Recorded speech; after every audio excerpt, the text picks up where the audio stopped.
балаңды ақымақ қылып өсіргің келсе дейді, мәнсіз мағынасыз тақпақ жаттат дейді оған. Аю отырып партада, екі қол қалтада, апай сабақ сұраса ұйықтап қопты масқара дейді. Не мән жоқ, не мағына жоқ. Қазір сол мемлекет тарапынан сондай үрдістер бар ма? Жаңағындай көп оқылатын кітап, баспа туралы былай бір анализ, талдау, бізде жетіспей жатқан нәрсенің бірі осы. Мен үнемі айтамын ғой, енді өзі математикада да сол. Ой, сіздер өзбектер күштісіңдер, өзбектер жаңа еңбек қорсыңдар, біздің қазақ халқы жалқау деген әңгімені тым жиі айтады дейді. Мен екі ортада жүрген адаммын дейді. Заңгер ретінде біледі, бірақ отбасы хрестоматиясы баспасының негізін қалаушылардың бір екенін көп адамдар енді біле бермейді. Әрбір қазақ отбасы, осы көріп отқан көрермендеріміз жаңа құр ғана тамсанып қоймай, болмаса жаңағыдай өзі ғана толғану жеткіліксіз, әркім өзінің үйіндегі балаларына, жаңа мектеп жасындағы балаларына осы 4 ананы жаттатса дұрыс. Сонда ол Шахановқа деген әркімнің ізеті, құрметі, алғысы бәрі осының ішіне сыйып кетеді деп ойлаймын.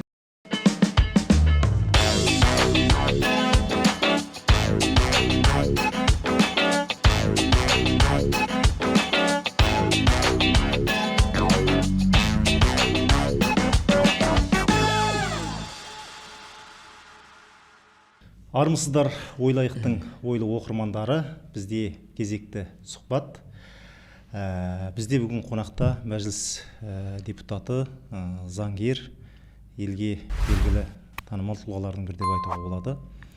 Абзал Құспан мырза, қош келдіңіз бүгінгі сұхбатқа. Енді біздің басты мақсатымыз білімді трендке айландыру, ойлайықтың да басты мақсаты. Енді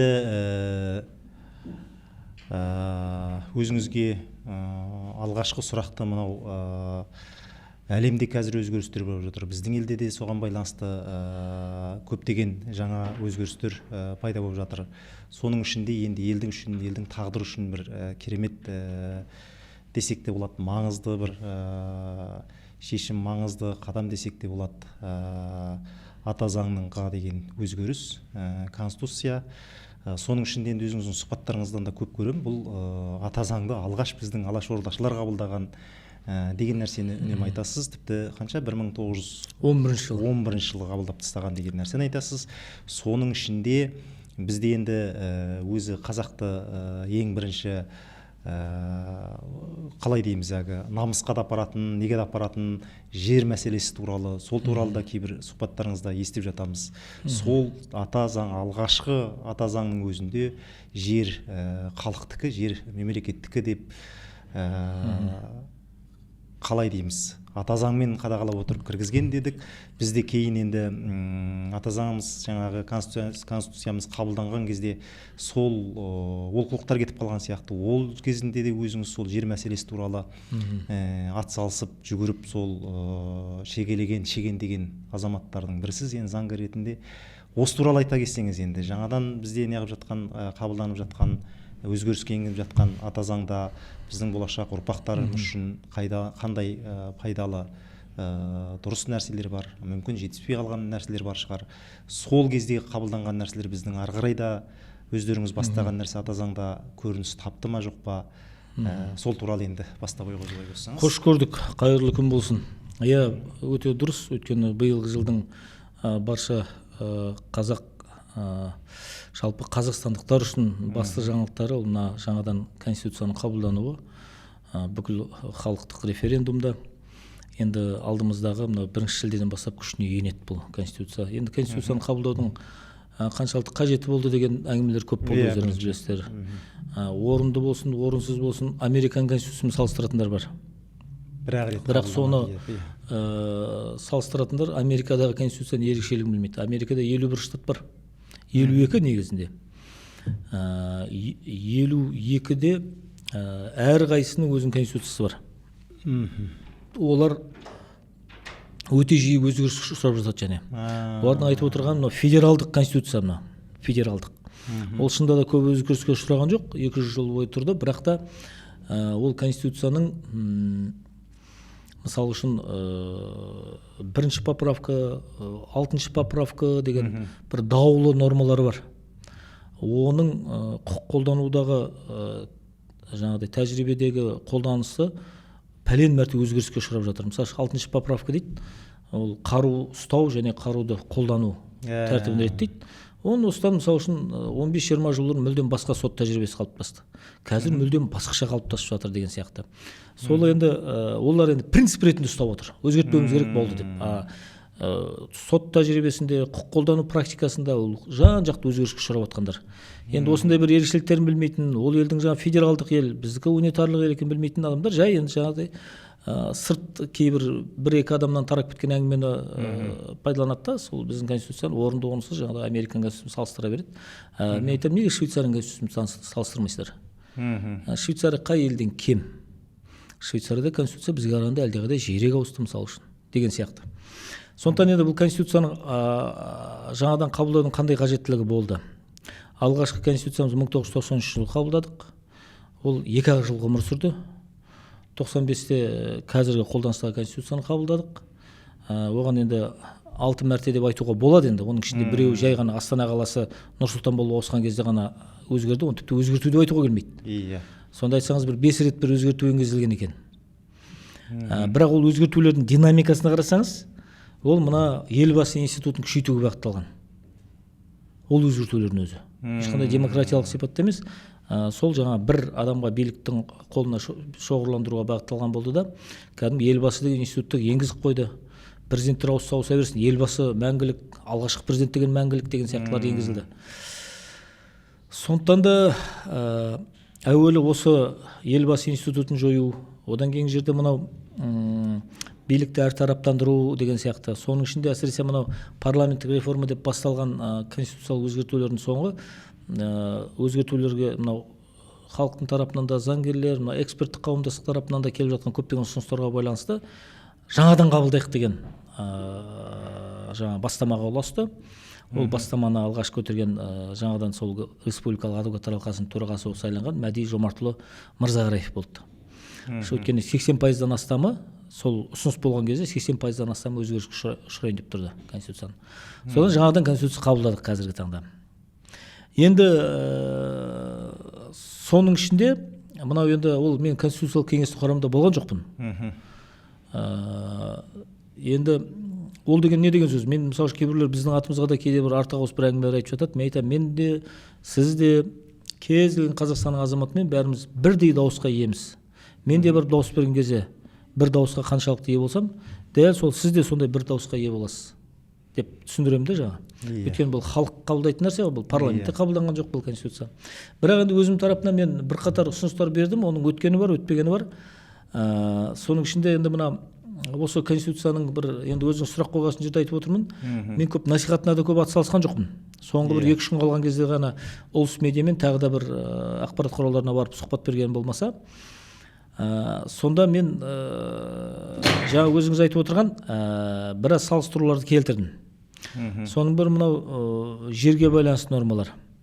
Сонау біздің алаштықтар, соның ішінде Барлыбек Сырттанов, Әлихан Бөкейхановтың тікелей тапсырмасымен 1911 жылы қазақ елінің уставы дегенді жазып шықты.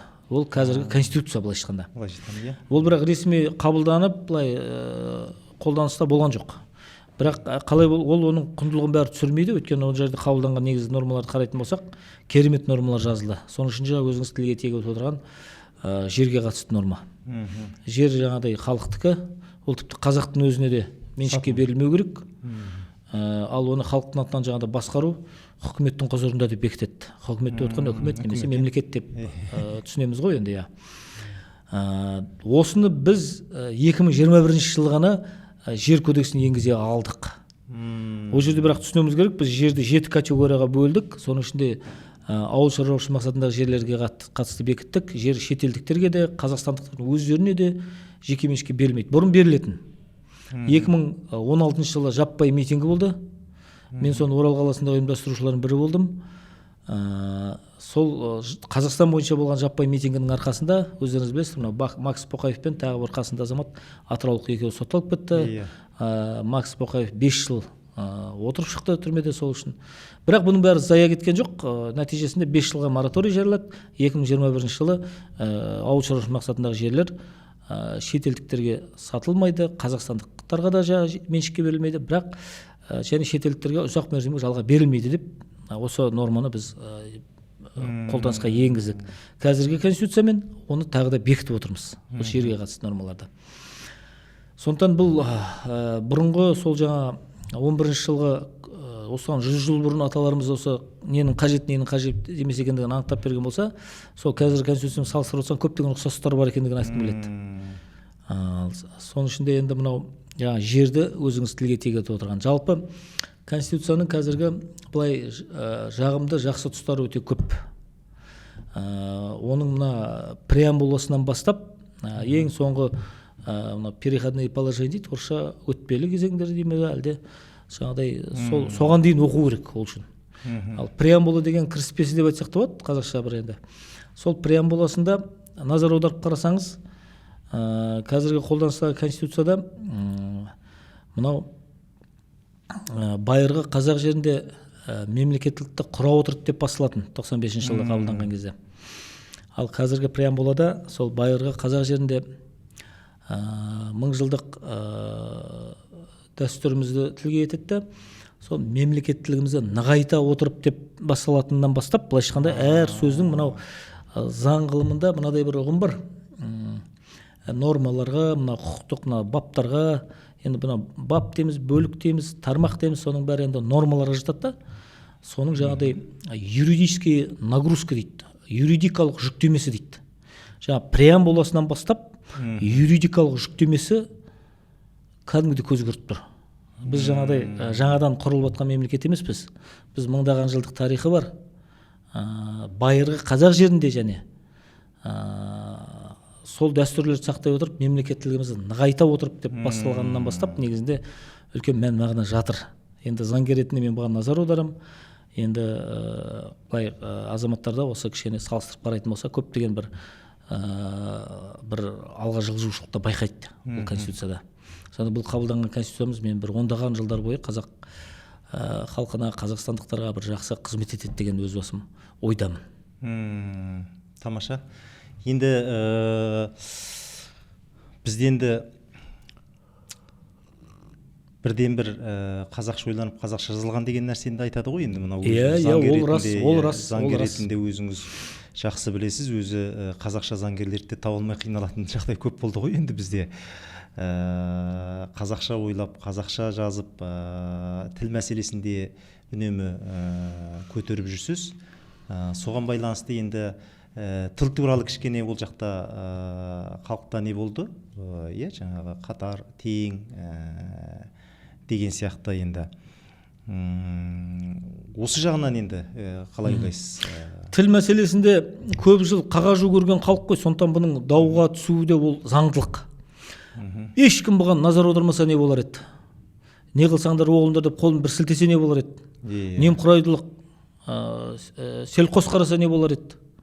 Сондықтан бұл жерде тілдің мен үлкен дауға түскендігін мен өз басым керісінше мына қазақ қоғамының әлі тірі екендігін, қазақ қоғамдығын әлі де болса осы мәселеге жан ашып қарайтындығын, әлі де болса елдің мынау болашағына бір үлкен үмітпен қарайтындығының, оптимизмнің бір көрінісі ретінде бағалаймын. Неге? Неге десеңіз, әркім өзінің ұсынысын айтып, ол былай болмау керек, былай болу керек деп. Мен осы кезге дейін сіз қараңыз, 93-95 2026 деп бөліп отырмыз ғой. 95 жылғы конституция қабылданып жатқан кезде мен Қазақ мемлекеттік заң академиясының ол кезде университет студентіміз, былай қарасаңыз. Болашақ заңгерлеріміз. Біз тіпті сол конституцияны қабылданған білмейді қалдық. Мен білмеймін, бізден үлкен ағаларымыз, әпкелеріміз қандай жағдайда болғанда, бірақ мен сенімдімін. Ол сол кезде Алматы, Астана ең бір алдың қатарлы оқу орны және заңгерлер. Біздің өзіміз бұл конституцияға соншалықты бір жаңағыдай атсалыспаған болсақ, ауылдағы басқа ол кезде күнкөрістің қамымен жүрген ел жұрт бір керім сол қызу талқылады дегенге мен сене алмаймын. Бұл жолғы конституция үлкен талқылау болды. Соның ішінде 7-ші бап қолданыстағысы, қазіргі қабылданған 1 шілдеден бастап күшіне енген конституция 9-ші баптың үлкен талқыланғанда, бұл жақсы үрдіс. Мен өз басым бұған өте оң көзқарастағы адаммын. Өйткені жаңа айтып отырмын ғой, бей-жай қарамады халық. Енді ол жерде жаңа тең мен қатарға байланысты енді әркім әртүрлі пікір айтты, бірақ жаңа бір басында айтып қалдым ғой, заң нормаларына байланысты юридикалық жүктеме деген ұғым бар. Юридическая нагрузка. Бұл тұрғыдан алып қарасақ, тең мен қатардың айырмашылығы көз көріп тұр. Филолог оның өзінше тәпсірлер, жай қарапайым адам ол өзінше тәпсірлер екеуі бірдей деп. Ал заңгер ретінде тең мен қатар деп өзгеруі ол мүлдем бөлек нәрсе. Бұл жерде оның қарапайым ғана дәлелін айтайын. Дәл сол осы норма қабылданған кезде ана көрші, солтүстіктегі көршімізде ресми жаңа газет журналдарынан бастап сайттардың бәрінде айқай-шу басталды. Кәдімгідей истерика болды. Көтеріп қараңыз сол кезде. Бұл мінекей орыс тілін кемсітіп жатыр, қазақ тілін жаңа көтеріп жатыр деп бірден жаңа бәрі жан-жақтан. Өйткені олар қазақша, орысша нұсқасы екеуіндегі нәрсені салыстырып қарап отыр ғой, өзгерістерді. Енді жалпы енді қатар деген сөздің өзін қолданудың қаншалықты қажеттілігі бар деген сұрақтар туындайды. Мен сізге айтайын. Бұл жерде конституция негізінен тікелей қолданыста болмайды конституция. Конституция негізгі басым бағыттарды айқындап береді. Тікелей қолданыста болатын нормалар да болады. Бірақ олар өте аз. Негізінен бұл былай жалпылама беріледі, сосын конституция сәйкес заңдар қабылданады ғой. Енді мен ол жерде айтқаным жоқ бұрындары, бірақ өзім енді практик заңгер ретінде айтайын. Мысалы үшін қылмыстық іс болды дейік. Қылмыстық істің жүргізу реттілігін қылмыстық процестік кодекс реттейді. Уголовно-процессуальный кодекс дейміз. Сонда 30-шы бап болу керек, қателеспесем. Сонда тергеу мемлекеттік тіл қазақ тілінде жүргізіледі. Үтір басқа тілдерде қажеттілік болған жағдайда жүргізіледі деп тайға таңба басқанда жазылып тұр. Мысал үшін азаматтық процесс кодексте кім қай тілде беріледі, сотқа талап арыз сол тілде жүргізіледі деп тұр. Болмаса мынау тұтынушылардың құқығын қорғау туралы басқа бір материалды заңды алып қарайық. Онда мемлекеттік тілдің барлық жерде артықшылығы көрсетілген. Айталық, сіз мемлекеттік қызметшісіз, сіз бір мемлекеттік орган басшысыз немесе тіпті қызметкерсіз, сізге кез келген тілде, басқа тілде арыз шағым түсті. Сіз уақытта бұнда қарадыңыз да, сіз оған қазақ тілінде беруге толық құқыңыз бар. Бар, иә. Сонда былай, өйткені былай деп жазылып тұр ол. Тұтынушылар құқығы, ол жаңа тілдер туралы заңда былай жазылып тұр. Арыз шағымдар 11-ші бап болу керек, енді мен шатысып кетуім де мүмкін, көптен бері енді ашып қарағам жоқ. Арыз шағымдарға жауап мемлекеттік тілде үтір. Не болмаса қай тілде түсті, сол тілде беріледі деп тұр. Мен бұл арқылы не айтқым келіп отыр? Қылмыстық процестік, азаматтық процестік, тілдер туралы заң, тұтынушылардың құқығын қорғау туралы заңда, мына конституцияға дейін-ақ, мына конституция нормаға дейін-ақ мемлекеттік тіл өзінің лайықты мәртебесін алып отыр. Лайықты. Мемлекеттік тілге байланысты жоқ, міндетті түрде жаңа орысша келсе орысша жауап бер деген бірде-бір норма жоқ. Оны біреулер бір қате түсініп, қате тәпсірлеп жүргендер бар, бірақ мен депутат болмай-ақ енді 10-даған жыл бұрын талай осы айтып, талай неше түрлі осылай дауға түскен кезде айтып жүрмін. Менің негізгі сол кезде айтатын, әр тұтынушы, тілдің де тұтынушысы болады. Біз осы отырған бәріміз тілдің тұтынушыларымыз, потребителіміз. Тіл тұтынушысы осы қолдағы бар мүмкіндіктерді, заңдағы бар мүмкіндіктерді пайдалану керек, қолдану керек. Оралда сол енді көптеген сот процестеріне қатыстым ғой, тілге қатысты. Бәріне тегін қатысатым, тілге қатысты. Енді 30-ның үстінде сот процесім бар, бәрі де сотта жеңіске жеттім. Сонда мен айтам, мен ерекше бір білімім тасып баратқасын, немесе бір беделім асып баратқасын жеңген жоқпын, мен заңның арқасын жеңіп отырмын бәрін. Тек заңдық нормаларды дұрыс қолдану керек, эмоцияны араластырмау керек, басқа ұлт өкілдеріне ар намысына тиетін, болмаса жаңа боқтап балағаттау сияқты жеке басына тиісетін сөздер айтпау керек, эмоцияға ерік бермеу керек. Тек қана заңдағы көзделген өзіңе берілген жаңа мүмкіндіктерді пайдаланып, заңның аясында қызмет етсең, сен міндетті түрде жеңесің. Қазақстанда қызмет қазақ тілінде көрсетілуге міндетті. Басқа тілде қалауынша, қазақ тілінде қызмет көрсетуге міндетті. Болды. Осының бәріне жеңіп жүрдік қой, енді Оғыз Доғанның ісі бар, Рузапайды да қорғадым, Павлодарға барып, Алматыда, Астанада, Астана энергосбыт көптеген істерім бар. Сол кезде бір жүрген кезімде мені Орал қалалық әкімшілігі енді жылда қыркүйек айында мына тілдер күніне байланысты енді жиындар өтеді ғой. Сол Орал қаласының әкімшілігі шақырды, сөз берді. ана жерде бос сөздер, бос әңгімелер айтылып жатыр. Сол кезде шықтым да бір ауыз сөз айттым. Шынымен тілге қызмет еткілерің келе ме, өздеріңізден бастаңыздар. Елге ақыл айтпай, елге жөн сілтемей отырыңыздар. Міне, мемлекет қызметшісіңдер ме, бүгіннен бастап қай тілде арыз түссе де соған жауапты қазақ тілінде беріңдер десек, сол жерде тіл туралы жиын болып жатыр. Сол жерде тұрған госслужащийлардың бәрі, мемлекет қызметшілердің бәрі қазақ тілінде жауап беруге болатындығын менен естіп таң қалды. Білмейді. Сонда білмейді, ешкім ашып қарамайды. Біз жалпы осы тілге байланысты дау-дамай болған кезде сол конституциядан кейінгі заңдарды да оқымай, көп жағдайда біреудің пікіріне қарап бой түсіп, соған байланысты пікір айтуға дағдыланып аламыз. Сол мынау қолданыста осы тілді мен қолдануым үшін қандай заңдарды басшылыққа аламын деген сұраққа көп жаңағыдай бас ауыртай бермейді. Сондықтан бірақ соған қарамастан мына конституциялық норманы талқылауын мен өте үлкен жетістік деп есептеймін. Бара-бара біз енді мынау жаңа айтқандай қылмыстық процесс кодекстегі, азаматтық процесс кодекстегі, материалдық заңдар, жаңағы тұтынушылардың құқығын қорғау туралы, тілдер туралы заңдардың нормаларын талқылап бүкіл ел болып, ондай болмау керек, мына жерде мынаны алып тастаңыз деп отыратындай жағдайға жетсек, сонда біздің мына құқықтық сауаттылық деңгейіміз өсіп, сәйкесінше тілге дегенде сұраныс артып, ең бастысы адамдардың сауаттылығы көтерілген болар еді. Енді осы сауаттылықтың ішінде құқық сауаттылық деген өте маңызды. Сіздің мына подкасттарға нелерге көбірек шығуыңыз керек екендігі осы жақтан көрініп жатыр. Себебі бізде осындай қазақ тілді жаңағы азырақ болып тұр ғой енді. Кеңес алайын десе, не қылайын десе өте дұрыс нәрсе айтып жатсыз. Өткенде де бір сондай бізде бір мәселе болды. Біздің заңгерлер ананы орысша беріп қойды жаңа нені. Сөйтеттен мен талап арызды. Сөйтеттен мен не алған кезде ана жағындағы судья айтады, ұрсып жатыр да, аналарға сіздер маған қазақ қай тілде бердің, сол жүргізе беріп қойдыңыз. Мен соған дайындалып қойдым. Мен дайындалмай қойдым. Жанталасып жүгіріп жаңа аудармашы іздеп кетті ана сөзі. Орысша не қылмайды екен де. Мен айттым, мен орысша түсінбеймін, кешіріңіз деп едім. Онда бізге неге алдын ала не қылмады деп жанталасып жүгіріп бір аудармашыны әйтеуір бір несін тауып, сөйтіп ары қарай жасап кетті мына. Енді ол өз қолыңызда қазақша жүргізу. Өз қолыңда болып тұр ғой. Сонда біз тұтынушы деген нәрсені дұрыс айтып, мына жақтан айғайлап аламыз да, жаңағыдай сондай құрғақ патриоттар көп болып кетті ғой бізде. Керісінше береді де, сосын арызды орысша береді. Мен сосын артынан өзіміздің заңгерлерге ұрыстым да, сендер неге ескертпейсіңдер, неге қазақша деп, мен біліп тұрсыңдар ғой, мен енді орысша білмейтінімді. Әрбір іс қағаз бізде қазақша жүргізсін деген талап етіп келе жатырмын ғой деген сияқты.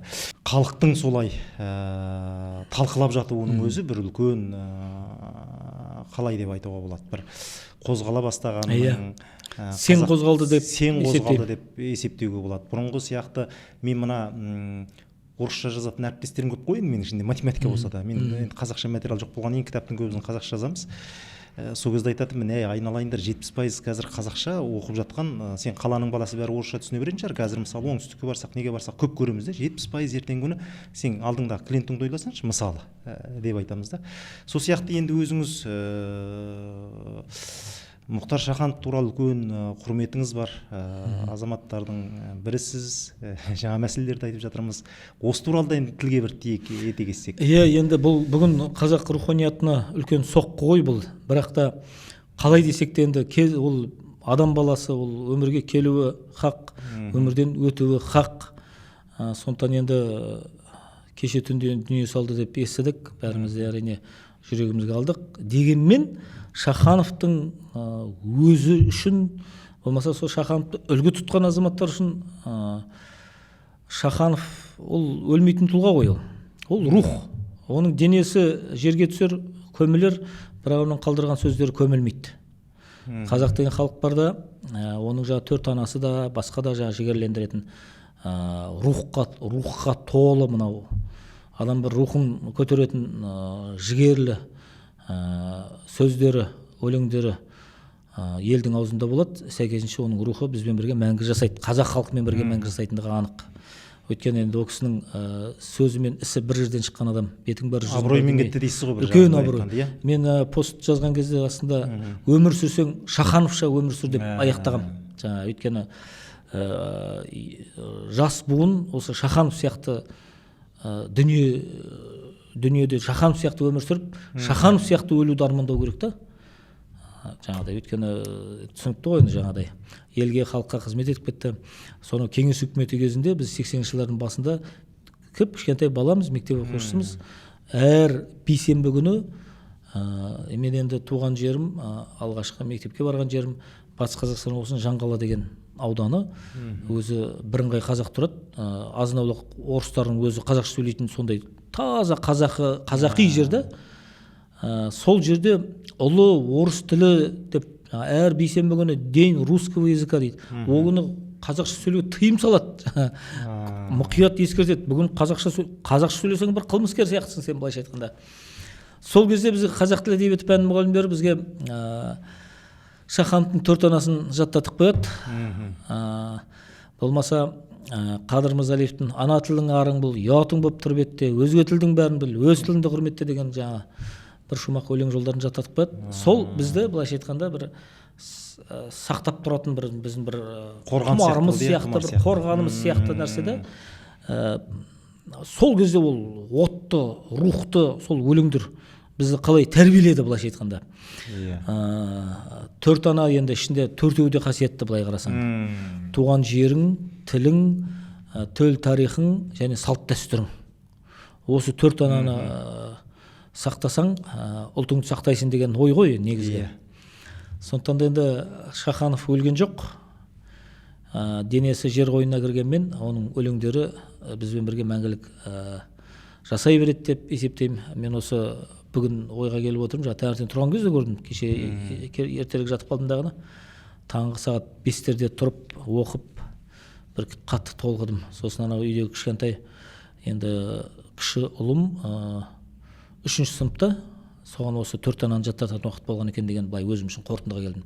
Әрбір қазақ отбасы осы көріп отқан көрермендеріміз жаңа құр ғана тамсанып қоймай, болмаса жаңағыдай өзі ғана толғану жеткіліксіз, әркім өзінің үйіндегі балаларына, жаңа мектеп жасындағы балаларына осы 4 ананы жаттатса, дұрыс. Сонда ол Шахановқа деген әркімнің ізеті, құрметі, алғысы бәрі осының ішіне сыйып кетеді деп ойлаймын. Қандай керемет нәрсе айтып жатсыз. Сізбен не қылуды біз енді көбірек жағдайда дәріптесек қандай керемет болады. Мына сіздің мектебіңізде отырмыз ғой. Осы мектебіңізде де осыны пайдаланып мен ұсыныс айтқым келеді сізге. Өте дұрыс. Ертеңнен бастап қолға алсаңыз, аптаның басы ғой енді. Шахановтың енді құрметіне бәріңізде 4 ана. Өте ұзақ емес, қиын емес, тілге оралымды, жеңіл.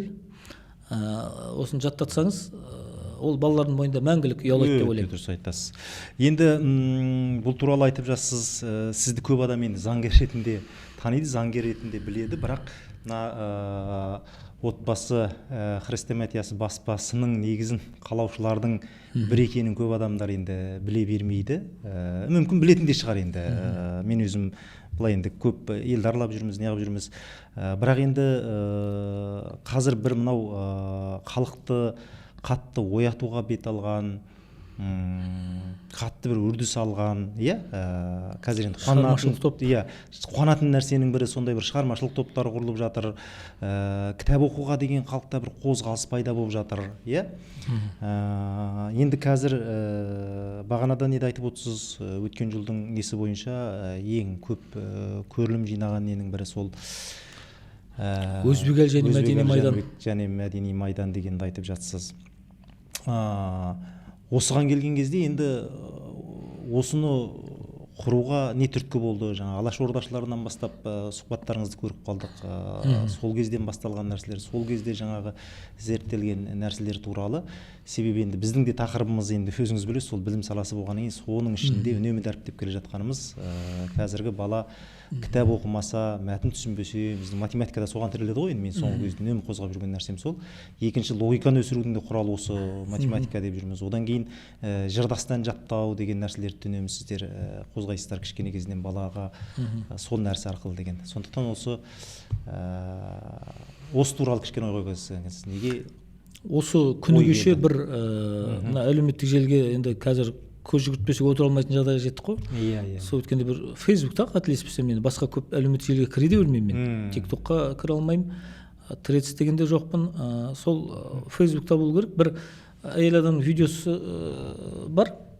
Өзбекстандық я журналист, я блогер әйел екен. Сол сөйлеп жатыр. Сол айтады, мына қазақ бауырларыма мен келген сайын бір байқайтын нәрсем дейді. Барлық қазақтар, ой сіздер өзбектер күштісіңдер, өзбектер жаңа еңбек қорсыңдар, біздің қазақ халқы жалқау деген әңгімені тым жиі айтады дейді. Мен екі ортада жүрген адаммын дейді. шындығында иә дейді. Өзбек халқы еңбекқор, шаруаға мығым, бірақ ол қол еңбегіне күшті дейді.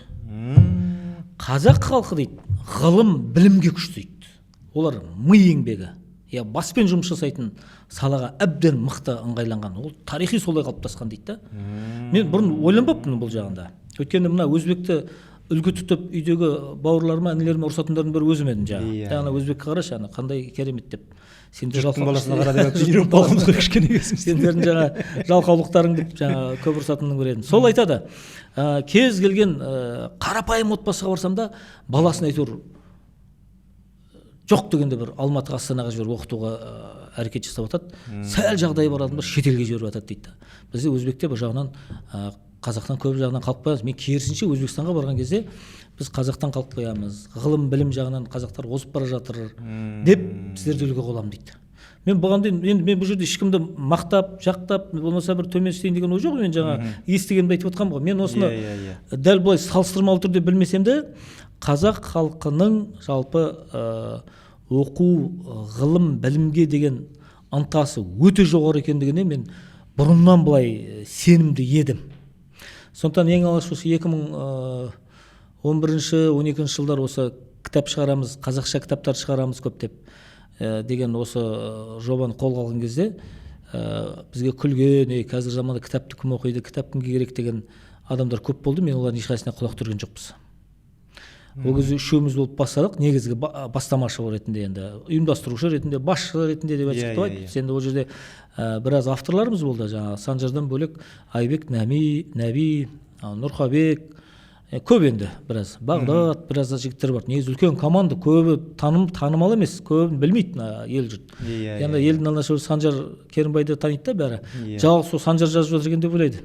Шындығында үлкен команда, оның артынан командалық еңбек тұр. Архивтен шықпайтын жігіттеріміз бар. Жатады сол. Архивист кәдімгі. Архивтен кіріп кәдімгі үтір нүктесіне дейін қарап, әбден соған маманданып, машығып алған жігіттеріміз бар. Сонда негізгі бастамашылардың арасында мен, Санжар Керімбай, жаңа марқұм Бейсен Құранбек үшеуміз болдық. Біздің алғашқы, енді менің өзімнің былай жоспарымда, және оған бәрі келісті.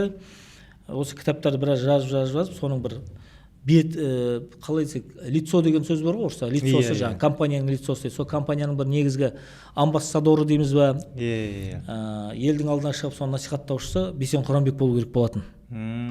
Енді ол тағдыр алдымызда не күтіп тұрған білмейміз ғой енді. Аяқ астынан жаңа, ол кісі ана Талдықорғанда тұрды, Талдықорғанда мынау Қазақстан телерадио кешенінің жаңағыдай ең Қазақстандағы үлкен несін салғызып жатты. Жаңағыдай ғимаратын, кешенін жалпы. Сол кезде Баталов деген, қателеспесем, облыс әкімі болды, сол қатты қолдау білдірді, көп қаражат бөлді. Соны соны аяқтайын деп жүрді, сосын кірсем.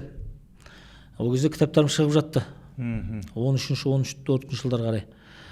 Сосын айтты, оны салып бағанай мынаны дұрыстап бір рельске қояйын, мына топтарым, шығармашылық топтарымды реттеп алайын деп жүрген кезде аяқ астынан ауырды да, аяқ астынан кетті де барды. Сөйтіп енді қазір Санжар ғой елдің алдында жүрген. Жасырған жоқпыз, Санжарды шығаруға қорықтық басында. Санжардың ар жағында жаңағыдай діндар, зікірші, сопы деген жаңағыдай бір несі ілесіп жүреді ғой. Сонымен бұны енді қабылдамайды деген бізде ой болды, жасырған жоқ. Өзім шығайын десем, ондай ағып тұрған біліміміз жоқ. Содан енді Сәкеңді шығардық, бірақ Сәкең жаңа қанша дегенмен өзінің ерекше білімдарлығының арқасында, шешендігінің арқасында және ерекше бір атап өтер қасиеті ешкімге жамандық ойламайтын, қулық сұмдығы жоқ. Дұрыс айтасыз. Аппақ көңілімен, ақ жүректігімен қазіргі таңда кәдімгідей енді Қазақстан бойынша өзінің кәдімгі оқырмандар желісін дейміз бе, қай өңірде де кәдімгі жүйе ретінде қалыптастырған адам. Сөйтіп осындай мен ұйымдастыру жағын айтып отырмын. Ал кітаптың ішкі жағына қарай тереңдеп кіретін болсақ, мен енді ол жерден шатысуым мүмкін, өйткені мен кітап жазу процесіне қатысым жоқ. Архивтің ішіне кірмеймін. Мен тек осы қандай кітап шығайын деп жатыр, бұрындар жаңағыдай бірге талдап, талқылап, оны қалай бағытта, қандай бағытта етеді, кейін одан да қалдым. Қазір былайша айтқанда отбасы хрестоматиясының бір кездегі Американың конституциясында отцы основателей деген бар жаңа. Ең алғаш 2 жыл бұрын сол конституцияның негізін қалап соны жазған адамдар. Мен солардың қатарындамын. Менікі тіп қазір өте формалды. Сол кезінде әу баста құрушы, бастамашы, сонша қолдаушы, қаражатын салған адам ретінде қалдым. Ал енді қазіргі процестеріне осы ел өздеріңізбен бірге тек мынадай кітап шығып жатыр екен ғой, ой мынадай кітап шығып жатыр екен ғой деп. Бірақ жаңа бір жақсы кітаптарды айттыңыз ғой сол кезде бастаған. Ол ана архив не қылған туралы, зерттегендеріңіз туралы. Ол мына отбасы хрестоматиясы, соның ішінде мына балалар әдебиеті деген бөлігінде біз дейтін шыны керек. Осыны айтқызғым келіп отыр, балалар әдебиеті енді бізге біздің оқырмандар ата-аналар балалар көп. Әлдиден эпосқа дейін деген кітапты жазатын болдық. Бұл атауының өзіне біз ерекше, ол кезде қатты үлкен дайындықпен келеміз алғашқы кітаптарымыз. Өйткені тәжірибе жоқ, ел қалай қабылдайды, бір ғалымдар ертең бір қате толғанып. Қаражаттарыңыз да болған жоқ дейсіз ғой ол кезде. Бірақ қаражаттан да бұрын біз ана елдің, соның ішінде әсіресе ғалымдардың бір сынына ұшырап қалмайық деген, мен енді ол менің талабым болды. Заңгер болған жерде әр нөтірінің нүктесіне дейін. Мен марқұм енді Мекемтас Мырзахметовтен бастап, тағы да енді қайтыс болып кеткен енді мынау жазушы ағаларымыз болды, қазір көз тірісі бар, біраз ғалымдардың алдарына жіберетін едім. Бәрі дайын тұр дегеннің өзінде бірнеше ай бойы тексерте беретін едік. Сонда әлдиден эпосқа дейін деген атты ғалым Боқаш ол кезде Прагада, сол ғалым Боқаштың атауы ұнап, тіпті атына дейін біз кішігірім конкурс жариялайтын едік. Атауын қалай қоямыз деп. Әлди деген баланың енді бесікке жатқан сәті, эпос деген енді батыр болып қалыптасқан, тұлға ретінде қалыптасқан кезі, сол енді кішкентай сәбиден бастап мына тұлға ретінде қалыптасқан кейінгі аралықты қамтиды деген мағынада. Әлдиден эпосқа дейінді жазған кезде біз үлкен қиындыққа тап болдық. Біз ойлаймыз, қазақ деген ақын жанды халық, ақын халық, басқа болса ақыннан бізге ешқандай мәселе жоқ қой деп, мынау көп нәрсені 4 жол өлеңмен берейік десек, мысалы үшін алма деген өлең табайық десек, енді шарт түрде дейді, мүмкін алма қатысы емес, басқасына қатысы мүмкін жаңағыдай. Қазақта балалар ақыны деген өте дефицит екен. Қазір тіпті сол айтып жүрген нәрсені. Әрбір затқа байланысты бір шумақ өлең табайық десек, жоқ, өлең жоқ. Қадыр Мырзалиев азынаулақ жазған, ана ақын азынаулақ жазған, мына ақын азынаулақ жазған, бірақ бүкіл тақырыпты қамти алмаймыз. Ал баланы сен тақпақ жаттатасың әуелі. Қазірге дейінгі балабақшаларда тақпақтардың сыйқын қараңыз жаңа. Аю отырып партада, 2 қол қалтада, апай сабақ сұраса, ұйықтап қалыпты, масқара дейді. Масқара дейді. Не мән жоқ, не мағына жоқ, не бір ұлттық бір несі жоқ. Тинам несі жоқ. Енді сол кезде мына американдық ғалымдар, қазір атауын ұмытып отырмын жаңа. Ғалымдардың 15 жылдық зерттеу еңбегі бар екен. Сонда ғалымдар жазады. Балаңды ақымақ қылып өсіргің келсе дейді, мәнсіз, мағынасыз тақпақ жаттат дейді оған. Міне. Ал қараңыз, жаңа мен оқып берген өлеңде не мән, не мағына бар. Керісінше баланың миы, ол бізге күлкілі. Аю отырады, қолын қалтасын салады, сабаққа келеді деген сияқты. Ұйықтап қалған енді қандай тәрбие дейсіз ғой? Бізге күлкілі, ересек адамға. Біз оған бірақ баланың көзімен қарауымыз керек қой. Бала оны тура мағынада қабылдайды. Сөйтіп оның миында осындай мәнсіз мағынасыз дүниелердің миында шатыс басылады оның. Мысалы үшін Маша мен медведь мультфильмінің балалардың психикасына зиян екендігін ғалымдар айтып жатыр. Оны тыңдап жатқан кім бар бірақ? Көрдіңіз бе? Енді мына ғалымдар айтады. Алманың денсаулыққа пайдалы екендігін айтасың ба? Алма туралы тақпақ жаттат дейді. Мынау пайдалы, бұның ішінде витамин көп, же деп айтқаннан ол бала өтпейді дейді. Алманың пайдалы екендігі туралы тақпақ жаттат дейді. Бірақ ол бала тақпақты айтып тұрған кезде өлең емес, назар аударыңыз, тақпақты айтып отырмын мен тек қана. Алма туралы тақпақ айтып отқан кезде ол ана алманы көз алдына елестетіп тұру керек, немесе қолына ұстап тұрып айту керек. Осындай детальдарына дейін кіріп кеткен ғалымдар, батыстың ғалымдары. Сол кезде біз өлеңдерді іздеп бастадық қой айтайын деген. Сөйтсек, мына орыста Сэмюэл Маршак деген керемет балалар ақыны болған. Өмір бақи балалар тақырыбына жазып кеткен. Оның өлеңдері дейтін әлі күнге дейін оған тең келетін балалар ақыны жоқ орыста. Сол сияқты бізде балалар ақын жоқ екен. Сол кезде бір қызық нәрсеге тап болдық. Енді ол жерде енді жалпы ұжымдық жұмыс қой енді жаңа. Осы 1918 жылы Совет үкіметі орнады. Бірақ Алаш арыстарының негізгі атылатын жылы 1937-38 жылдар. Сонда Сонда олар 20 жыл бойы не істеді деген сұраққа жауап іздейміз ғой. 20 жыл бойы өзіңіз ойлаңызшы. Иә. Алашорда партиясының ғұмыры 5 жылға жете ме, жетпей ме?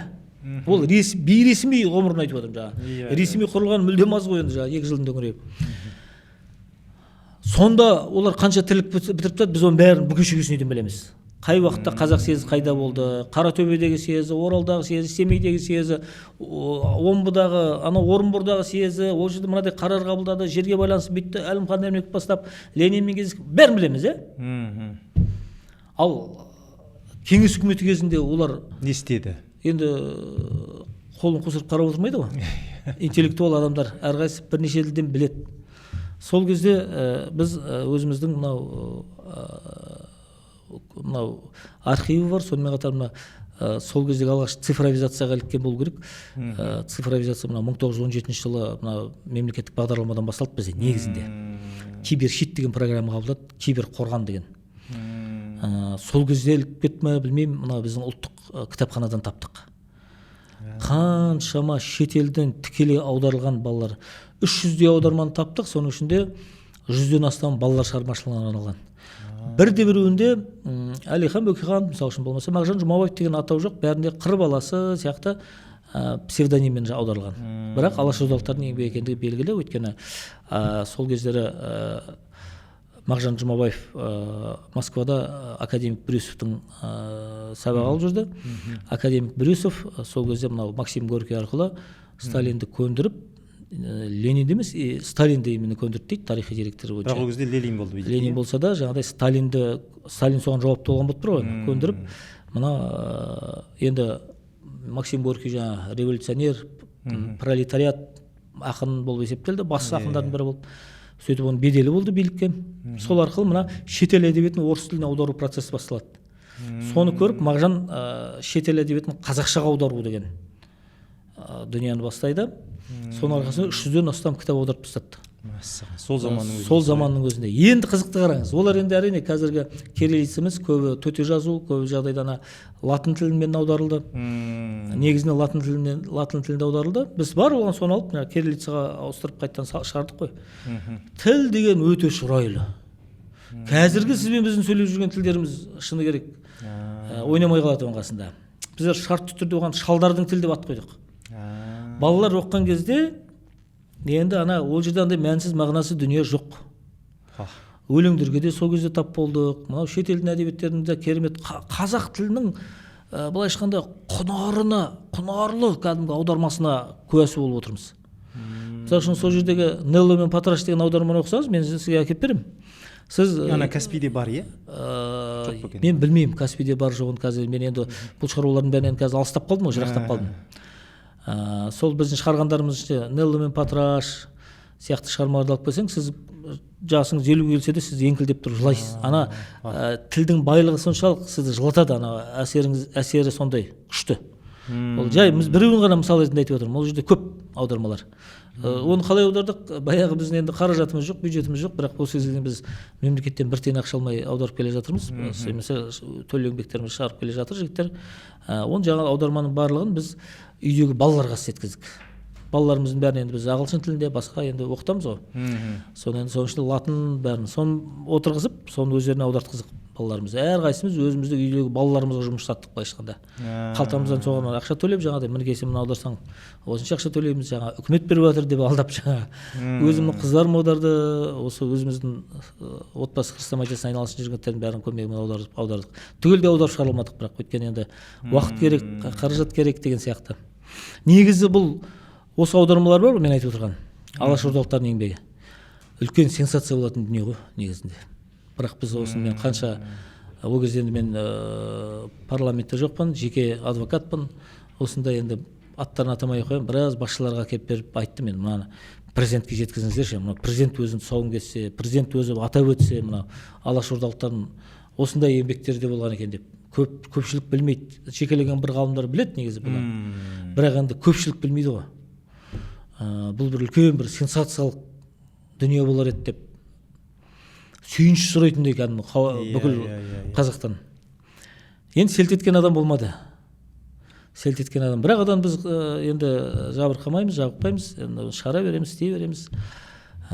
бұл бағытта. Қазіргі таңда 100-ден асты отбасы хрестоматиясының шыққан кітаптары 100-ден асты.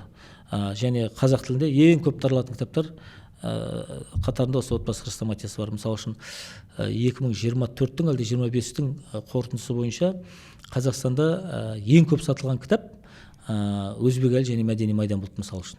Сол үшін алғаш рет біз мемлекеттік мынау конкурста бірінші орын алып, сол ең көп оқылған кітап ретінде әрі мәнді мазмұнды кітап ретінде сол кәдімгідей ақшалай сыйақыға ие болдық. Қомақты кәдімгідей қаржы алдық. Енді қазір сол мемлекет тарапынан сондай үрдістер бар ма, жаңағындай көп оқылатын кітап, жаңа баспа туралы былай бір анализ, талдау, енді бізде жетіспей жатқан нәрсенің бірі осы. Мен үнемі айтамын ғой, енді өзі математикада да сол қазір біздегі сол анализ мәселесі. Қазіргі заңнама тұрғысынан алып қарасақ, жеке кітапханалар бізден басқа енді мынау қатарлас келе жатқан, қанаттас келе жатқан мазмұндама қорының кітаптары бар, аудармалары, Қасым кітап баспасы бар. Негізі осылардың ешқайсысы мемлекеттен шығартқысы келмейді, мемлекет есебінен. Өйткені қазір заңнама тұрғысынан алып қарасаң, сен мемлекет есебінен шығаратын болсаң, мысалы үшін, онда сен оны тарата алмайсың, елге, халыққа сата алмайсың. Тарату мүмкіндігінен айырыласың. Сондықтан жеке кітапханалар қазіргі мынау сонда олар өздері жаңа жіберетін неге жібере ме? Мынау енді көп жағдайда мынау кітапханалар желісіне таратады да, сонымен шектеледі ғой. Кейбір кітаптарды білем мен, Оралда бір шаң басып жатқан кітаптар бар. Осы күні кеше бір баспагер ағамыз қайтыс болды, сол кезде былтыр айтты ғой, маған осы айтып мынадай кітаптарым жаңа таралмай қалды деп, бір Оралда кәдімгідей бір көп кітаптар енді бір жерде жатыр енді. Ағамыздың атын ұмытып отырмын, қазір атыраулық өзі түбі. Арыс баспасы. Арыс баспасының жетекшісі. Қазір есіме түспей отыр. Сол мемлекет тарату жағына келгенде, олардың мүмкіндіктері кішкене шектеулі ме деп қалдым. Енді арнайлап айналысатын бір орталықтандырылған жүйе жоқ қой. Сол мемлекет тарапынан. Сондықтан бізге қазір мемлекетте ешқандай көмек қажет жоқ. Анда-санда сол конкурстарын жариялап, сол конкурстарға қатысқан кезде соған объективті бағасын беріп, конкурс жариялап болмағанда сол жағынан насихаттау болса, сол жағынан қолдау болса, сол жеткілікті. Соны айтамын ғой. Қазіргі мынау конкуренцияға қабілетті баспагерлер үшін ешқандай жаңағыдай мемлекеттің көмегі қажет емес. Мемлекеттің көмегіне мынау жалғыз өзі бір творчестволық жұмыспен айналысатын, жалғыз бұрыннан келе жатқан кеңес үкіметіне қалыптасқан үлкен кісілеріміз көбіне өз. Сосын ғалымдар, оларға енді ол өте ауадай қажет енді әрине. Ғалымдардың енді ондай командасы жоқ, артында тіреп тұрған, қаражаты жоқ айналымда жаңағы. Сондықтан оларға мемлекет қажет. Мынадай қазіргі құрылған баспагерлер үшін конкуренцияға қабілетті деп айтсақ болады. Оларға ешқандай көмектің қажеті жоқ. Сондықтан бұл жағынан енді біз де сол нәрсені түсініп жүрміз ғой. Себебі әрбір кітаптарды жаңағы енді мемлекеттік тапсырысқа неге жүгіретіндер көп қой, былай айтқан кезде. Бірақ енді біз сұраныс қалай болады, солай шығарамыз енді өзіміздің математикалық кітаптар болсын, былай қараған кезде. Анадан көру сөйтіп халыққа көбірек өзің сатқан жақсы болады.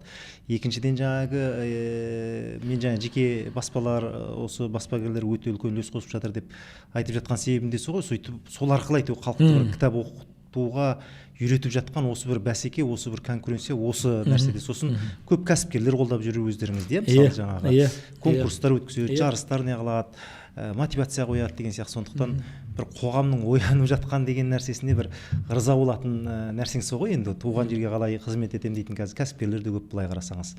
Енді бұрын бізде Совет одағы кезінен қалыптасқан нәрсе мәгі байларға деген бір басқаша көзқарас қалыптасып қалған, енді өзіңіз білесіз ғой, қазірге дейін сол нәрсемен кетіп қалған. Енді сонымен қоса мынау кітабыңызды алып қуанып жатырмыз. Алаш заңгерлері деген кітап екен. Енді мен бұрын кітап жазғам жоқ дедіңіз, бірақ осы кітапқа жазуға не түрткі болған жаңа айтып қалып жатсыз. Бұл жаққа сіз Абайды да кіргізіп жеріпсіз. Сонда ол заңгерлікпен қандай қатысы бар деген ой туады. Алғашқы заңгерлерді біз алаш заңгерлер ретінде, себебі қазір енді бұл нәрсені түсінеміз. Бізге жетіспей жатқан нәрсенің бірі, жаңа айтып жатырмыз, халыққа да, қоғамға да, жаңа неге де біліммен қоса өзінің құқығын қорғау үшін осы заңдық нәрселер. Сонымен қоса алғашқы біз енді заңгерлер ретінде тек қана жаңағы советтің несімен тарихымызда солай болып кетті. Сондықтан бұндай кітапта мен ойлаймын міндетті түрде бізге керек. Біздің алғашқы тұлғаларымызды осы заң саласында қызмет еткен енді өзіңіз сияқты азаматтарды тек қазақ енді тек деп айтпай-ақ қояйық, бірақ енді қазақ тілді осы заң саласын, құқық саласын көтеріп жүрген азамат ретінде. Осы туралы кішігірім енді. Бұл кітаптың тарихына оралатын болсақ, бұл 90-шы жылдардың ортасында мен Алматыда қазақ мемлекеттік заң, ол кезде институт болды, университет болды, кейін академия болды. Кейін жекешеленіп кетті, біздің кезімізде мемлекеттік болатын. Сол кезде оқып жүрген кезімде заңгер мамандығына қазақ мемлекеттік, ол кезде енді Казгу дейміз, мемлекеттік университет, Казму мемлекеттік университетінде академик Салық Зиманов ағамыздың бір лекциясына қатысайыншы деп бір-ақ рет лекциясына бара алдым. Енді мен көп лекциясына қатысар едім, ол кезде жағдайымыз өте қиын болды. Күндіз оқыдық, түнде жұмыс жасадық. Каникул кезінде құрылыста жүрдік. Түндегі жұмысымыз мынау сауда саттықта болды. Жаңағы Комок деген болды ол кезде. Біздің замандастарымыз біледі, коммерциялық киоск. Ол кезде дүкендер аз болды. Мынау сағыздан бастап мынау килограммдап жаңағы ұн неге дейін жаңағы сол киоскларда сатыла беретін, жаңағы соны біз түнгесімен де істейміз. 5 жыл оқыған кезде 2-ақ рет бардым ауылға, мысалы үшін. Сондай бір қиын кезеңдер болды. Сол себептен бір-ақ рет лекциясына қатыстым, бірақ сол бір қатысқан лекциям менің осы бір кітапқа арқау болды деп айтсам болады. Сол кезде Салық Зиманов ағамыздың бір айтып отқан лекциясында біздің эрамызға дейінгі Рим, грек ойшылдарын, мемлекет және теория деген, мемлекет және құқық теориясы деген сабақ бар, заңгерлерде оқитын, теория государственного права, соларды оқытамыз дейді. Ал күні кеше 100 жыл, 150 жыл бұрынғы 20 ғасырдың басындағы өзіміздің атақты заңгерлеріміз, олардың қалдырған еңбегін ешқандай насихаттамаймыз, жаңағы ТГП-ның бағдарламасына енгізген жоқпыз деп айтып жатты. Сондықтан солардың еңбектерін көбірек жарыққа шығару керек, кейін осыны жаңағы оқу бағдарламасына енгізу қажет деп.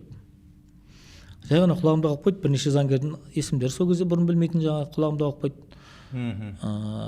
Содан кейін сол енді оқуды бітірдік. Прокуратура саласында қызметте жүрміз, арасында еске түсіп қояды, шығып жатқан шығардық қоямыз. Енді ғылымға қатысымыз жоқ қой. Адвокат болып жүрдік. Ол шыққан шығар, осы неғып көзіме түспейді екен деп қоямыз жаңағы. Сөйтіп жүрген кезде пандемия келді. Енді 21 жыл өтіп кетті содан бері, ойлап қараңыз. Пандемия кезінде қол бос, сыртқа шықсақ шыға алмаймыз.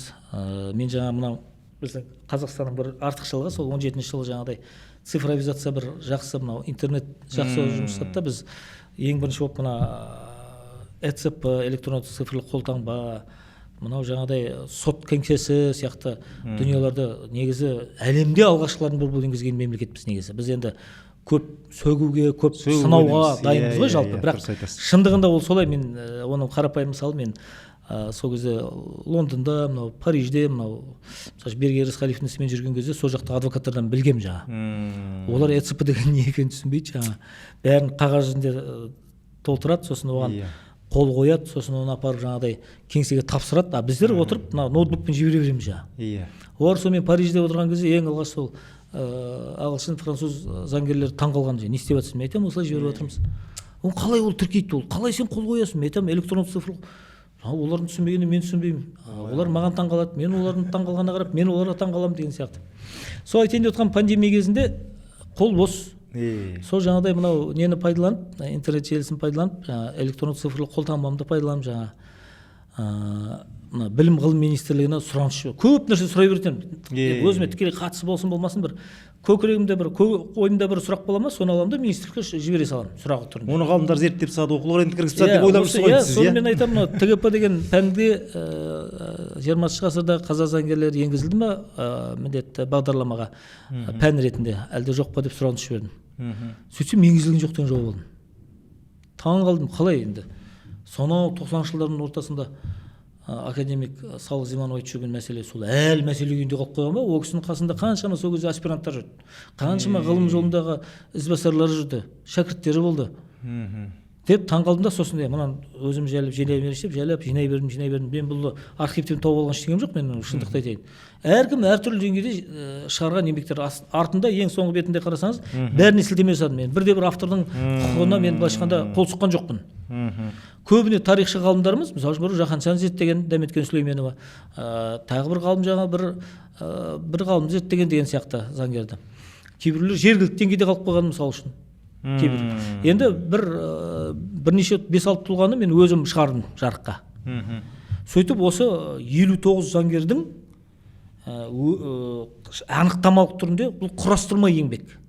Өзі авторлық құқық бойынша еңбектің екі түрі болады. Біреуі төл еңбек, өзің бір жаңа алғаш болмаса өзің бір шығармашылықпен жазып шыққан. Екінші құрастыратын еңбек. Бұл заңда көрсетілген. Мен құрастырып отырмын бұл жерде. Құрастырып шағын мектеп оқушысына да түсінікті болатындай анықтамалық үлгіде осы еңбекті жазып шығардым. Енді Абайға келейік. Иә. Әдебиетте Абайға дейін, Абайдан кейін деген ұғым бар, Иә. Абайдан кейін дейтіні, Абайдан бастап ақындар мынау жазба әдебиетіне қалыптаса бастады. Оған дейін де болған, бірақ енді негізінен Абайдан кейін басталды деп осы есептеледі. Мен айтайын сізге, заңды да солай бөлуге болады. Біз Абайға дейін, Абайдан кейін деп. Абайдың заманы мынау біздің орыс отаршылдарының қазақ жерін мынау толықтай жаңағыдай әбден иелігіне алған кезі. Сөйтіп орыстар өзінің заңын енгізді, дала ережесін жазады. Сол Қарамола съезінде бүкіл біздің билеріміз Абайды бас би қылып сайлайды да. Осы жаңа ережеге Абай өзі поправкаларын беріп отырып, қазақтың өміріне мынау бұрынғы оған дейінгі келе жатқан дала заңы дейміз, ясы заңы дейміз, оның ішінде жет жарғы да бар, қасқа жолы да бар, ескі жолда бар дейсіз. Ескі жолда бар, бәрін жинақтап келіп, соларды реттеп, мейлінше кіргізіп, сөйтіп заң қабылдаған адам. Ол онымен ғана шектелмейді. Абай енді болыс болған адам. Болыс деген не? Қазіргіше әрі әкім, әрі сот, әрі сот орындаушы дегенге де келеді. Өйткені мына келген үкімдерді орындатқызу, айыппұлдар салады әртүрлі жаңағыдай. Соларды өндіру деген сияқты нәрсенің бәрі болсын міндетіне кіріп кетеді. Енді кәдімгі би ретінде істерді қараған адам. Әкім, азаматтық, қылмыстық істерді қараған адам, мысалы үшін. Енді әкесі аға старшын болды, Құнанбай білесіздер. Ертеден осы билік ісіне араласты. Сондықтан қазіргіше айтқанда ол сот болды, қазіргіше айтқанда ол депутат болды, заң шығару ісіне араласты деген сияқты. Яғни мемлекет басқару ісіне араласқан адам ғой жастайынан. Сондықтан да Абайдың жаңағыдай әсіресе сол жаңа Қарамолада қабылданған мынау ережелерге ол кісінің енгізген жаңалықтары баршылық. Бізде көп жағдай жалпылама айтамыз, ішкі мәніне көп үңіле бермеймін. Осы жерде Абайдың бір қырын ашып көрсетем. Біріншісі, мен енді Абайды алғашқы әйел құқығын қорғаушылардың қатарына жатқызамын. Енді ол кездегі заман тұрғысынан қарау керек. Қазіргі заман тұрғысынан бұның өзі бір жабайы болып көрінуі мүмкін. Сонда мынадай бір сұрақ туындайды, сол Қарамола съезінде айтылды деп айтылады енді. Бұрын қалың малға сатылған әйел күйеуі енді қаза тапса немесе ажырасқан жағдайда екінші мәрте тағы да қалың малға сатыла ма жоқ па дегенге Абай жоқ деп соған енгізеді жаңа норма ретінде. Бұрын жаңа сатылған әйел, содан кейін әртүрлі жағдаймен жағдай бір өзі қалатын болса, болмаса жесір болатын болса, ол әр жағында өз тағдырын өзі шешуге құқылы, және оған берілген қалың мал қайтарылмайды. Оның дүние мүлкі ешкімге қайтарылмайды деген. Осындай норма шығарады. Болмаса қазір қылмыстық заңнама тұрғысынан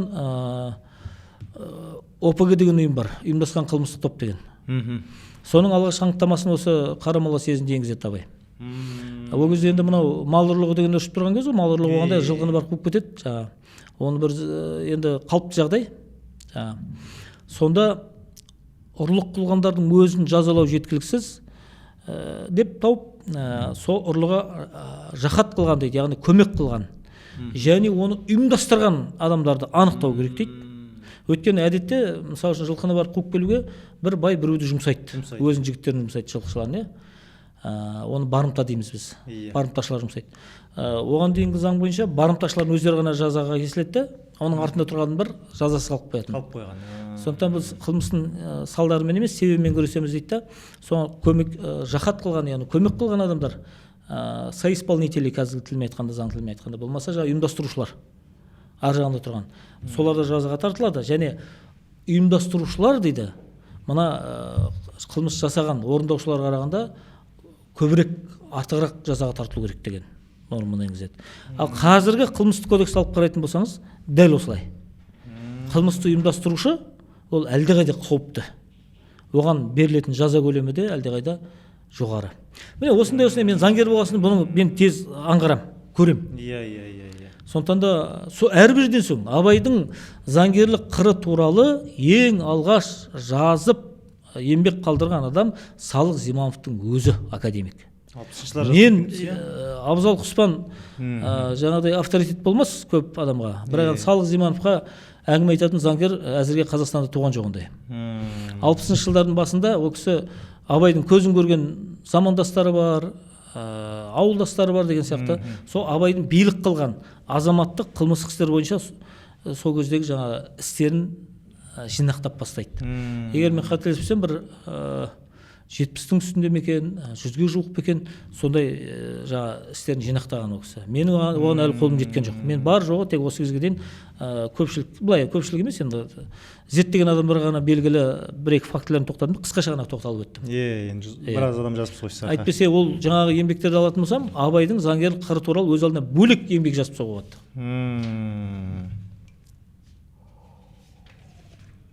Енді жаңағы біз әдебиетте де солай бөлеміз деп жатсыз. Абайға дейін және Абайдан кейін. Осы заңдық мәселені де соған дейін, сол Абайға дейін және Абайдан кейінгі деп бөлеміз деп жатырмыз, иә. Енді бізде қазақ даласында кезінде осы билерге байланысты жаңа өзіңіз айтпақшы, өте керемет бір жүйе, керемет система болған сияқты.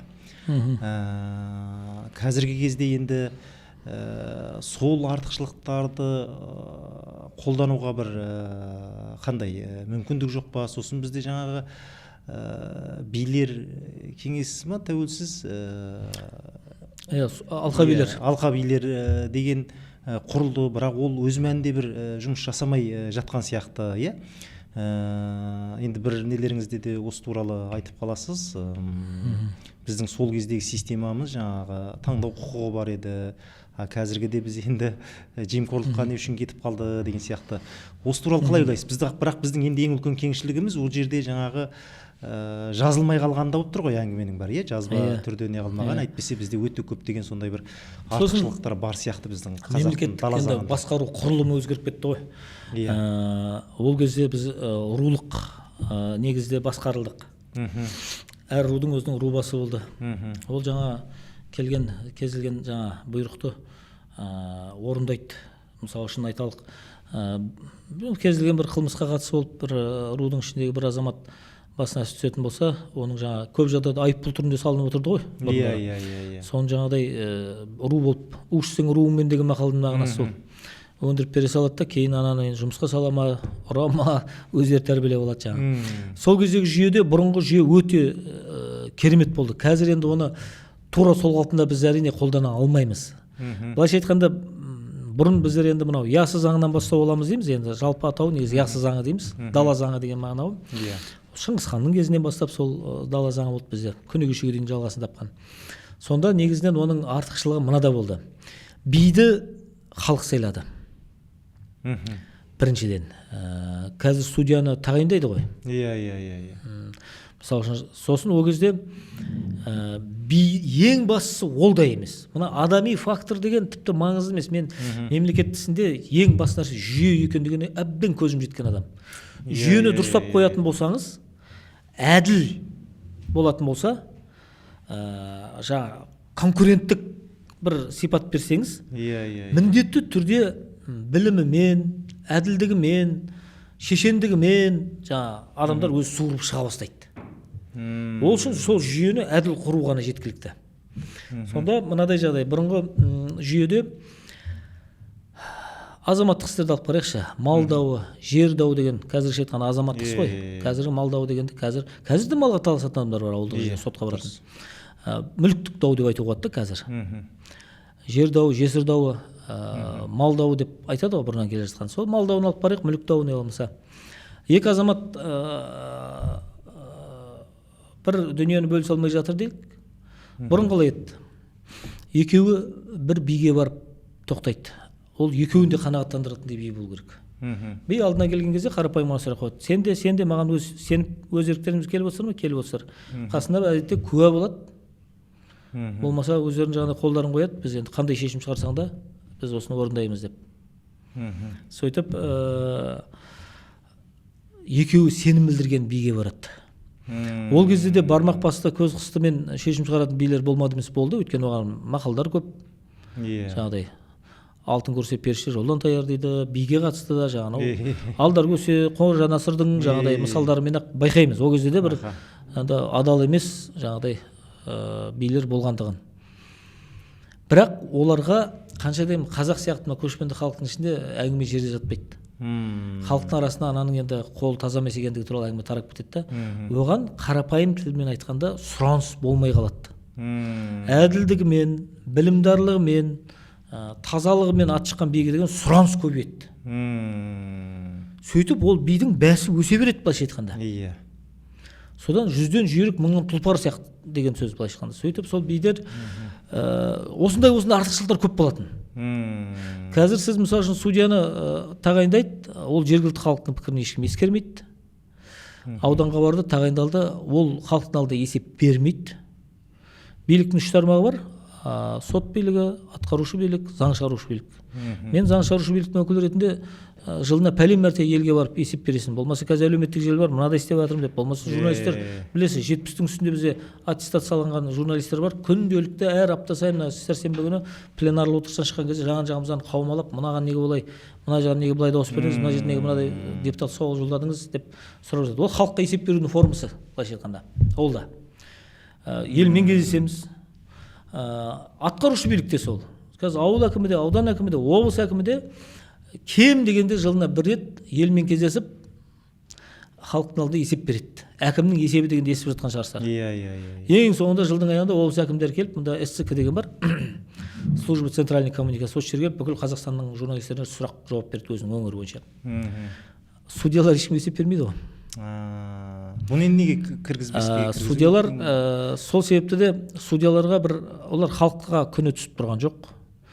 Оларды тағайындаған кезде, оларды қызметтен алған кезде, оларды жауапкершілікке тартқан кезде халықтың пікірі мүлдем ескерілмейді. Сондықтан олар жоғары тұрған өздерінің басшыларына ғана есеп береді. Мына жемқорлық жеңістен жалғасқан осыдан басталады. Жүйе әділ емес, жүйе, система әділ емес. Сондықтан да әділдікті қамтамасыз еткіміз келе ме, онда жүйені дұрыстау керек. Өте дұрыс айтасыз. Сондықтан енді тұтастай жаңа бұрынғыдай рулық жүйе емес қой, қанша деймін. Тұтастай жаңа бұрынғы жүйені ала алмасақ та, ішінара кейбір элементтерін енгізуге әбден болады. Әбден болады енгізуге. Тіпті мына кеңес үкіметі кезінде менсігеден нарсуд деген болды, халықтық сот деген. Аудандық жердегі судья отырып шешім қабылдаған кезде екі жағында екі әдетте халықтың бір сеніміне ие болған, мен мысалы өзім Жаңқалада есімде Мұрат деген бір ақсақал болды. Ол кісі соғысқа қатысқан, соғыста және офицер болған. Бізге бір құдалығы бар еді, Мұрат құда дейді. Сосын нарсуд дейді оған. Нарсуд деген не сөз екенін білмеймін жаңа. Нарсуд келе жатыр, ойбай нарсуд келе жатыр деп. Сөйтсем жаңа народный заседатель болып отырады екен жаңа. Халықтық заседатель болды жаңағында. Оның артықшылығы неде? Тіпті сол кеңес үкіметі жүйе әлдеқайда артығырақ болды деп есептеймін мен. Өйткені алдыңғы буын ағаларымыздың да көбінің пікірі осыған тоғысады. Сол кезде өйткені қараңыз, бірдей қылмыс жасалды дейік бір ауылда. Бірақ екі азаматтың екеуінің тәрбиесі екі түрлі. Біреуі былайша айтқанда бұрыннан да жаңа ұсталмаса да жаңағыдай елдің аузында сөз жатпайды ғой. Әртүрлі бір сөзге ілігіп жүрген, бір есер соқтау біреу. Отбасында тәрбиесі дұрыс емес. Біреуі жаңағыдай енді шынымен де бір жазатайым осындай жағдайға душар болды. Бірақ статья бірдей. Қазір не істейді? Қазір бір судьялар математик сияқты. 3 жылдан 7 жылға дейін ба? 3 жыл мен 7 жыл аралығында жазаны тағайын етіп отыра береді. Жүрегі ауырмайды, басын қатырмайды, өйткені жоғары тұрған судья бұзып соңғы неге сен мұны төмен бердің? Неге сен мұны шартты жаза беріп жүрдің? Бұл жерде сен соттауың керек деген сияқты. Кішкене қазір судьялар әділ шешім шығарайын десе де, мына жүйе қиын, иә. Олар толығымен жоғары тұрған соттардан толығымен тәуелді. 10 жерден тәуелсіз деп конституция жазып қоя берейік. Иә.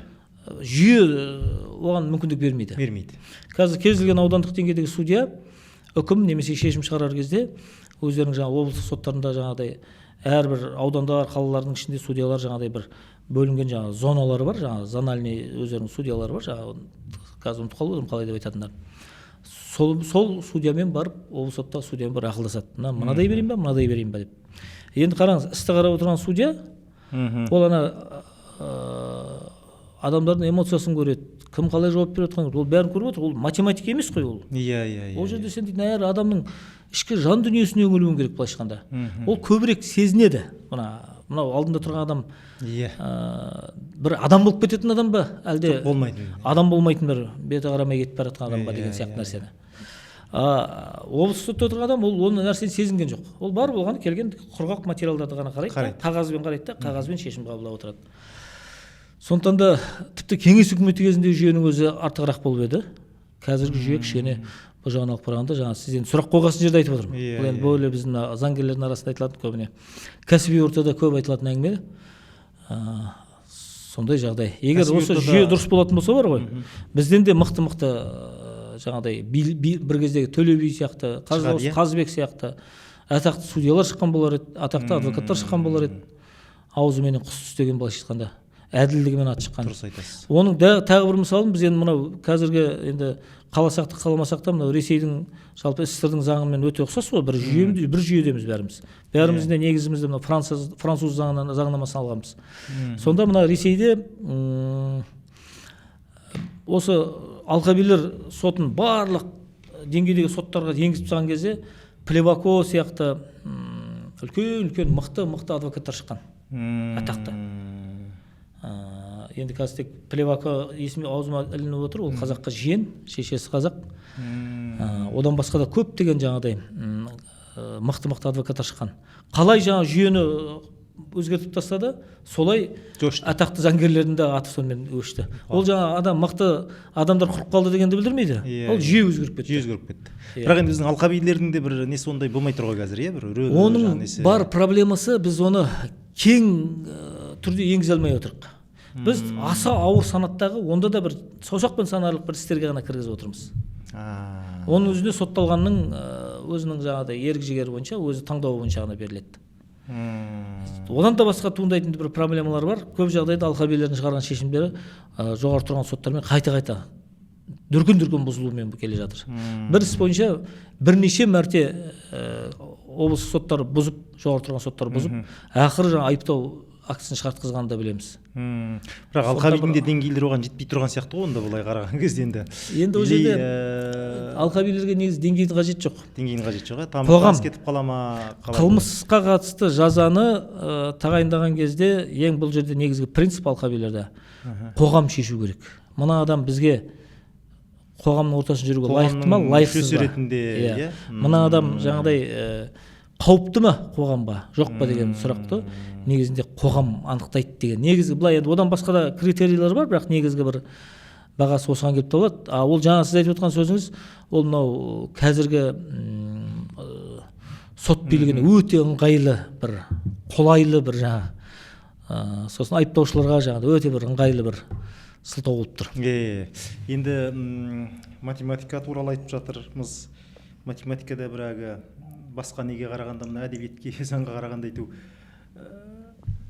тұрақты дейміз ғой, енді шешімі бар соңғы жағында. 5 болса 5, 10 болса 11 деген сияқты нәрсені айтамыз.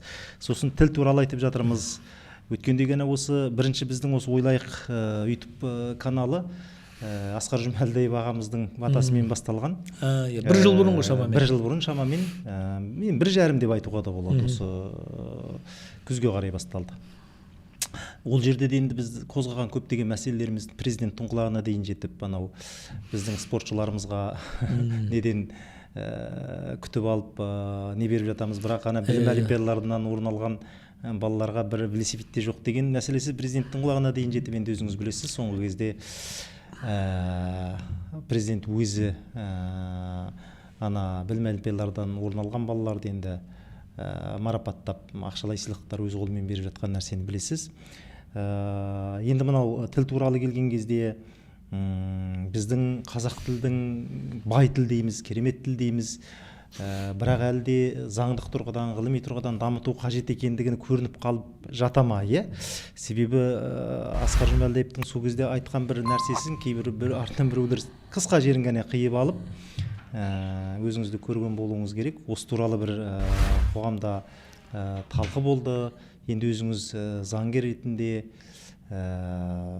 осы жағынан енді көзқарасыңыз қалай енді?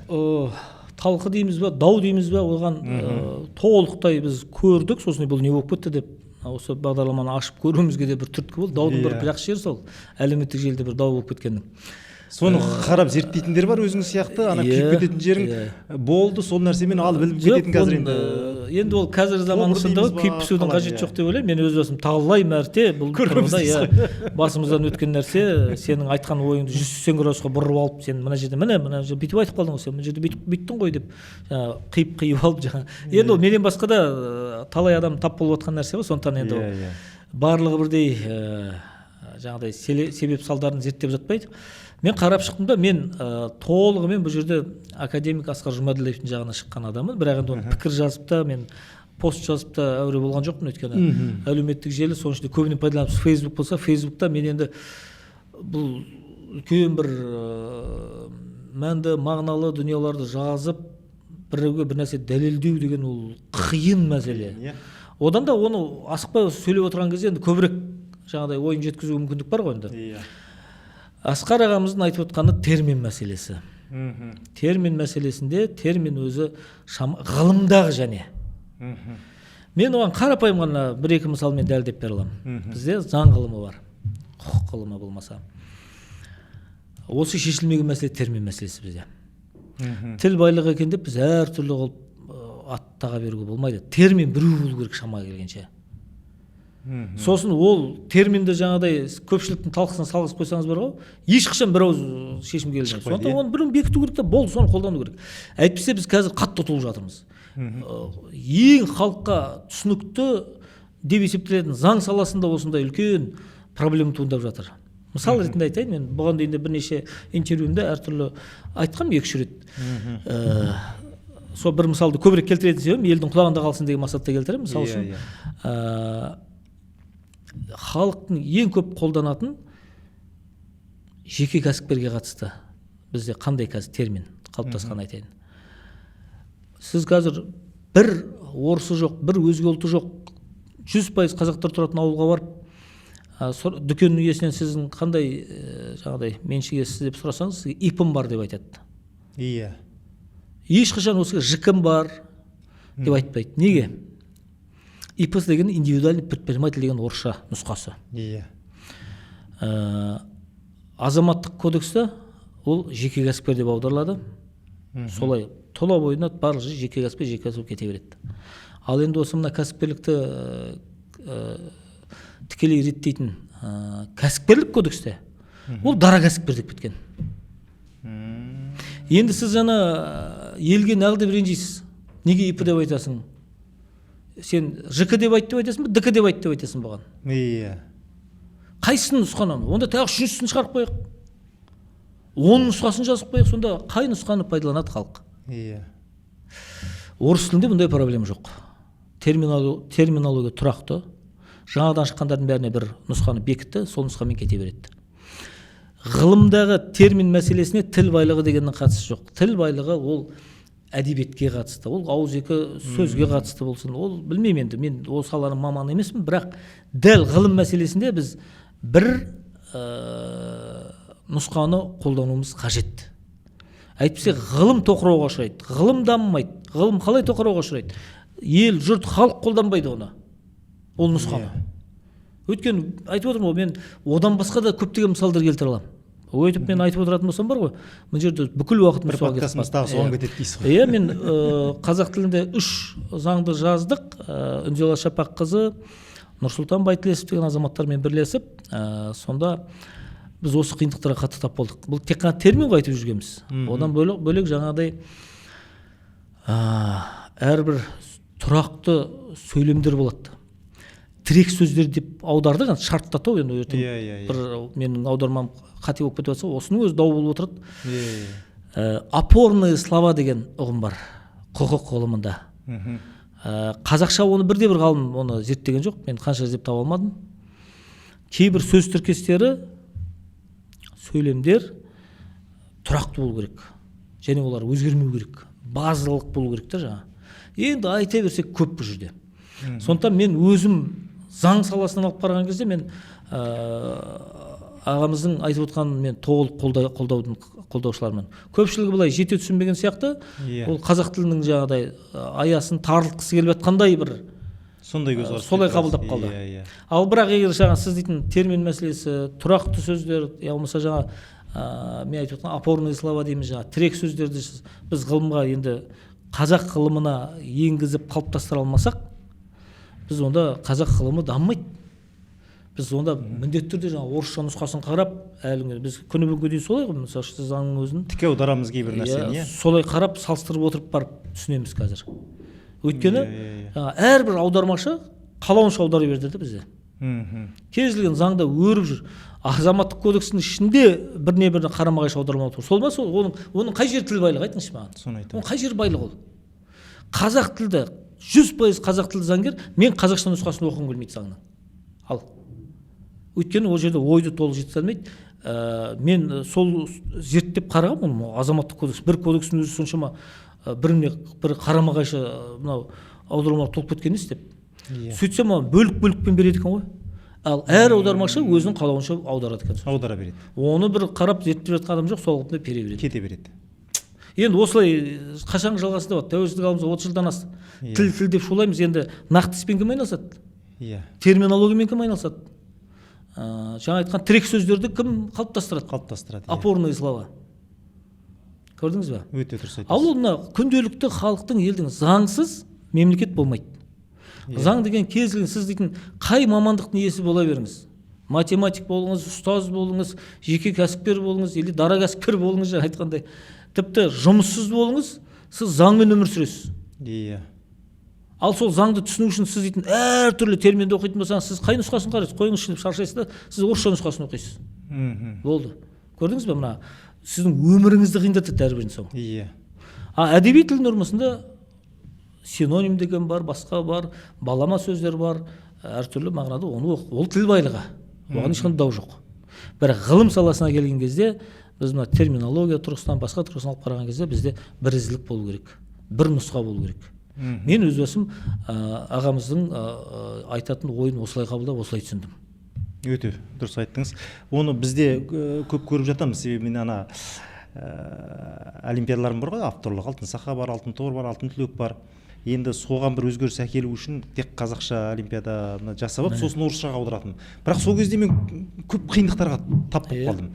Себебі орысшаға аудару барысында біз қазақша жазған нәрселерімізді апелляциядан керісінше, апелляция дейміз ғой енді. Олар мына орысша оқығандар, орыстар тағы бір таңғалатыным, біздің қазақтар мына апелляция не дегенге қатты мән бермейді, біреу келеді, біреу келмейді. Аналар қоймай келеді, сөйтіп алады да, біз ұтылып қалған бірнеше жерлеріміз болды. Таңғалдым мен, неге деп аналар құрсам ғой. Аударма мәселесіне келген кезде, ол орысшада битіп нақты айтылу керек еді. Біз ана қазақшаға не қойып, енді қазақшада битіп біздің басқа мағына кете беретін нәрселері көп болады екен да.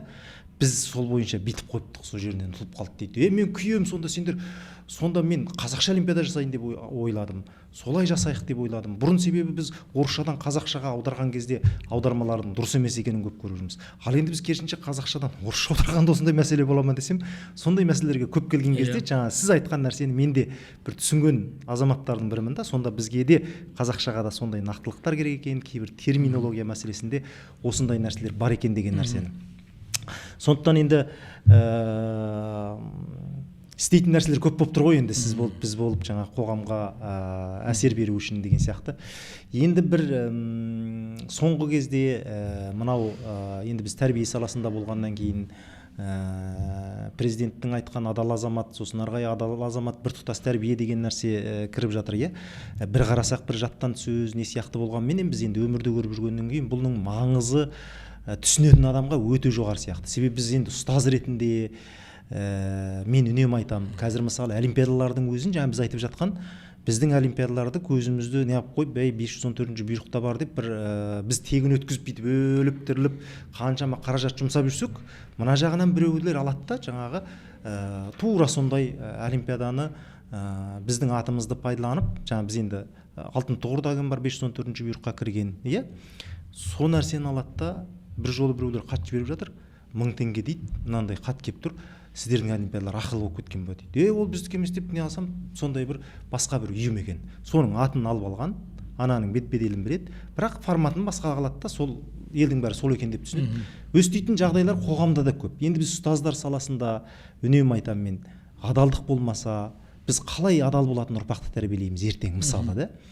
Осыдан барып мен ана Дарын республикалық ғылыми практикалық орталығына да осы нәрселерді айттым. Сіздер керек қылмайсыздар, ертеңгі күні қаншама сіздер де керемет нәрсе өткізіп жатсыздар, бірақ халық басқаша түсінеді ғой, олар ақылы сөйтіп жатыр, олар сатып жатыр деген сияқты әңгіме мына жақтан кетеді. Біз мына жақтан адал жұмыс жасап жатсыңдар, бірақ сол нәрселер сіздерде неге заң түрінде бұлай қозғамайсыздар деген мәселені айтып жатамыз.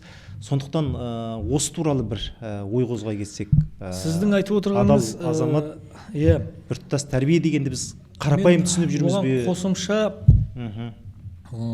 биылғы жаңа конституцияға принцип ретінде енгізілген заң мен тәртіпті, сол заң мен тәртіпті де айтқым келіп отыр. Мен қосып айтар едім жаңа адал азаматқа қосымша. Мына заң мен тәртіптің негізі Абайдың сөзі бар ғой. Сөз түзелді, тыңдаушы сен де түзел дей ме? Бұл негізі өте қажет нәрсе. Мен заңгер ретінде мұны қолдап келе жатырмын. 2021 жылы, 22 жылы, 2022 жылы айтып бастады мемлекет басшысы осы туралы. Мені былайша айтқанда, оған дейін мен билікке кішкене қарымдау қарап жүрген азамат едім. Осы мына заң мен тәртіпті мен бір негізгі себептердің бірі болды десем де болады. Заң мен тәртіп қолымыздан келгенше атсалысайық осы заң мен тәртіпті орнатуға. Бірақ соның қазір түсініп, соны насихаттап жүргендердің қатары өте аз. Заң мен тәртіп. Қараңызшы, қазір Қазақстанда ма әлде хабарда ма заң мен тәртіп деген бағдарлама жүреді. Ылғи көрсететіні полиция қызметкерлерінің жұмысы. Ұстадық, ананы айыппұл салдық, мынаны апарып қамадық, осынша қылмыскерді жаңағыдай соттадық деген бағытта. Заң мен тәртіп онымен шектелмейді ғой. Заң мен тәртіп бір жақ түрде төмпештейтін, бір жақ түрде жаңағыдай. Заң мен тәртіп деген ол азамат пен азаматтың арасындағы қарым-қатынастың өзі. Заң деген түсінікті мемлекеттікі, мемлекет орындатады күштеп, тәртіп деген мәселе жалпы екеуі бірге қарастырғанымыз дұрыс негізінде. Бұл әрбір қоғамның өзі үшін қажет нәрсе айтайын деген. Жаңа сіздің проблемаңыз. Авторлық құқығыңыз сақталмай жатыр. Біреулер сіздің еңбегіңізді пайдаланып, содан ақша тапқысы келеді. Міне, заң мен тәртіп дегенімізді принцип ретінде түсіндіріп, осыны енді арасында жаңағыдай онсыз да болмайды, жаңағыдай күштеу арқылы, заңды қолдану арқылы болса да, бірақ бара-бара мәдениет деңгейіне жеткізетін болсақ бар ғой. Бұл сол елдің, қоғамның, мемлекеттің дамуына әкеп соғады, гүлденуіне әкеп соғады. Біз мына батысты көп айтамыз, көп жағдайда бірінші кезекте біз олардың экономикасын көреміз ғой. Көзге енді бірінші болып көрінетін сол ғой, дамыған экономикасы, жалтырап тұрған жаңа көшелері, керемет сәнді салтанатты ғимараттары деген сияқты. Бірақ оның артында не тұрғанын айтайын сізге, оның артында темірдей тәртіп тұр. Жапонияны алып қараңыз. Мен мысалы үшін былтыр бардым 2025-те, өзім жолдасымыз екеуміз. Сонда біз мынау автобус тоқтайтын аялдамаға бірінің артына бір қаздай тізіліп, екі кісі қатар тұрмайды. Бір адамнан тұрған барлық жерде сондай көрініс. Енді ең қарапайым. Көшеде тәртіп дейсіз ғой заңға. Тәртіп. Мына заң мен тәртіп қалыптасқан жерде ол сөзсіз экономикаға ықпал етеді. Заң мен тәртіп деген тек қана бірыңғай жаңағыдай полицейский жаңағыдай полицияның күштеп орнататын мемлекеттің ондай бір жақты әрекетімен түсіндіруге болмайды. Бұл әр азаматтың өзіне қажет екендігін біз түсіндіруіміз қажет негізінде. Бұл принцип деп енгізіліп отқан себебі сол. Бірақ бұл тұрғыдан аз айтылады. Жұмыс беруші мен жұмысшы өзінің келісімшартта көрсетілген міндеттерін орындайтын болса, жұмыс беруші өзінің жаңағыдай жалақыға қатысты, еңбек ақысына байланысты, болмаса мынау еңбек демалысына байланысты міндеттемелерін орындайтын болса, жұмысшыға барлық жағдай жасау. Заң мен тәртіп дегеніміз осы. Кәсіпкер мен кәсіпкер бір-бірін алдамайтын болса, әуелі келісімшарт жасайды, осы шарттасқан шарттық талаптарын орындайтын болса, аяқтан шалмайтын болса, болмаса басқа бір кәсіпкерді, заң мен тәртіп дегеніміз осы. Осылай жаңа Жапонияда, Германияда сіз қараңыз, қазіргі қатты дамып бара жатқан елдердің бірі Қытай. Қытайдағы тәртіпті қараңыз сіз қандай. Қытайдағы кәсіпкерлердің ешқайсысының ойына бір алаяқтық жасайық деген кіріп шықпайды. Біреуді алдап кетейік деп. Неге десең ол үшін ату жазасы көзделген оларда. Бізде қазір екінің бірі шама келгенше алдап кетуге тырысады.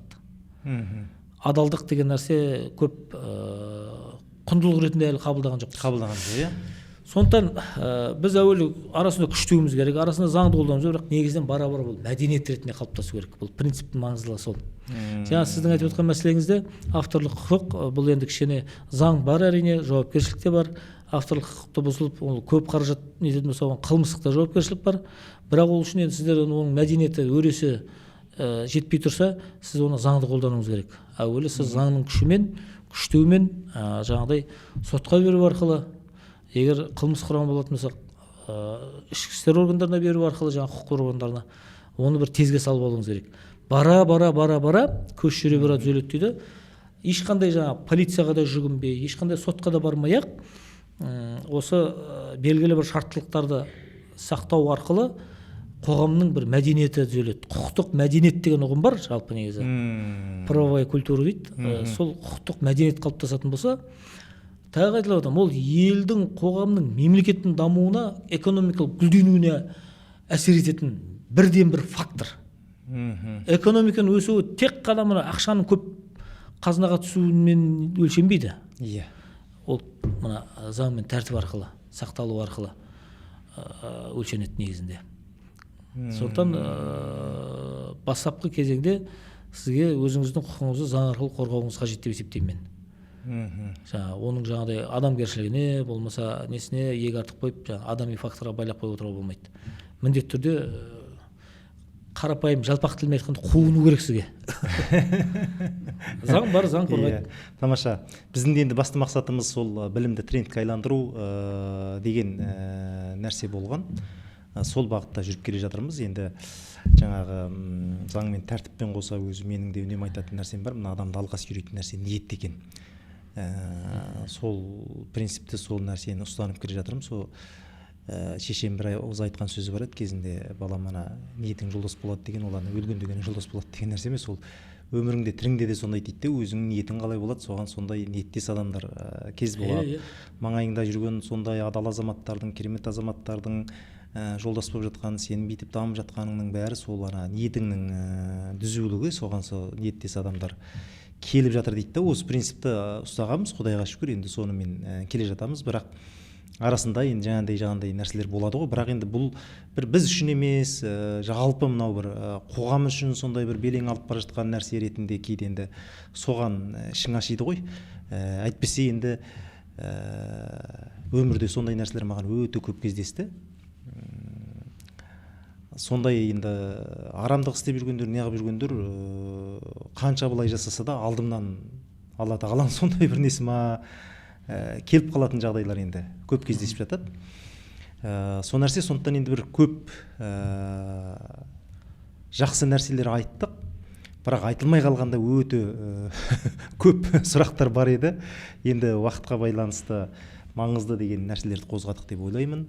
Енді өзіңіз соңғы бір түйін ретінде оқырмандарға қандай айтылмай қалған нәрселер бар, сол туралы енді қысқаша бір ойыңызбен бөлісесіз. Қысқаша түрде түйіндер болсам, жаңа бір енді Абай деген ұлы тұлға ғой қазақ үшін. Әр ұлттың, әр халықтың өзінің бір шамшырағы болатын бір сондай үлкен тұлғалары болады. Абай сондай тұлға. Әркім өзінің бір іздегенін табатындай бір мол мұра қалдырған адам. Сол Абайдың жаңа енді академик ағамыздың сөзіне сілтеме жасап жатырмын. Өзім жаңа бір-екі мысал келтіріп, одан бөлек тағы да бір айта кетейін. Абайды оқып жүрген адамдар назар аударсын. Қара сөзін оқысаңыз да, өлеңдерін оқысаңыз да, Абайдың жиі қолданатын бір сөзі бар, ол әділет. Әділет, шафқат кімде бар, сол жарасар туғанға дейді. Жалпы көп енді. 38-ші қара сөзінде бар әділет туралы айтатында. Сондықтан адамға мен ойлаймын, мысалы үшін ат туралы, аттың сын деген бір ғана өлең бар. Жыл мезгілдер туралы қыс, жазғы тұры, көктем, күз деген бір өлеңді арнады болды. Неге бұл кісі әділетке қайтап айналып соға берген дегендей бір ойлаймын да, әділет туралы көп жазған деп, көп толғанған, немесе әділетке ұқсас ұғымдарды. Өйткені мына сіз немен айналсаңыз, онымен айналсаңыз, бірақ әділетті заманда, әділетті ортада, әділетті мемлекетте өмір сүрмесеңіз, бүкіл еңбегіңіз зая кететіндей. Сондықтан әділетті мемлекет орнатайық. Әділетті Қазақстан деген сөзді осыдан Әділетті Қазақстан орнатайық деген мемлекет басшысының ұстанымын ешқандай андамда тартқыламай, Абайдың өзі ескертіп кетті ғой, сөз түзелді, тыңдаушы сенде түзел деп. Бәріміз де осыған атсалысайық. Бұл бір саясиландырайын деген, немесе бір жаңағыдай бір басқалай деген мақсат емес. Мен үшін ол болашақта да, алда уақытта да президенттер ауысар, мүмкін кейбір саяси ұстанымдар өзгерер, бірақ әділетке байланысты ұстаным өзгеру еш мүмкін емес деп ойлаймын. Барлық азамат әділетті елде, әділетті мемлекетте өмір сүргісі келеді. Бізде де сол әділетті мемлекет орнату ісі бір тезірек бір жүзеге асса екен деген тілегімді айтқым келеді. Ой, тамаша, керемет. Керемет бір тамаша сұхбат болды деп ойлаймыз. Құрметті оқырмандар, осымен біздің сұхбатымыз аяқталды. Барлықтарыңызға рахмет. Жаңа да айтып өттік, енді біздің мақсатымыз білімді трендке айландыру. Қолдап жүріңіздер, қуаттап жүріңіздер, тарата жүріңіздер.